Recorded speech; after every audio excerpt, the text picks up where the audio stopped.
செந்துறை அருகே உள்ள முள்ளுக்குறிச்சி அரசு மேல்நிலைப் பள்ளியில் பள்ளி மாணவ மாணவிகளுக்கு விலையில்லா மிதிவண்டிகளை அமைச்சர் சிவசங்கர் வழங்கினார்.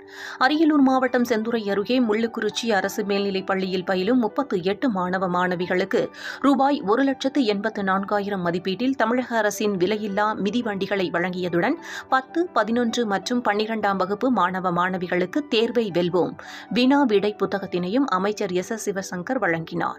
ஆதனக்குறிச்சி ஊராட்சி முதுகுளம் கிராமத்தில் ஜல் ஜீவன் மிஷன் திட்டத்தின் கீழ் 30,000 லிட்டர் கொள்ளளவு கொண்ட மேல்நிலை நீர்த்தேக்க தொட்டியினை அமைக்கும் பணியினையும் துவக்கி வைத்து பணிகளை விரைவாக முடித்து பயன்பாட்டிற்கு கொண்டுவர வேண்டுமென சம்பந்தப்பட்ட அலுவலர்களுக்கு அமைச்சர் சிவசங்கர் அறிவுறுத்தினார்.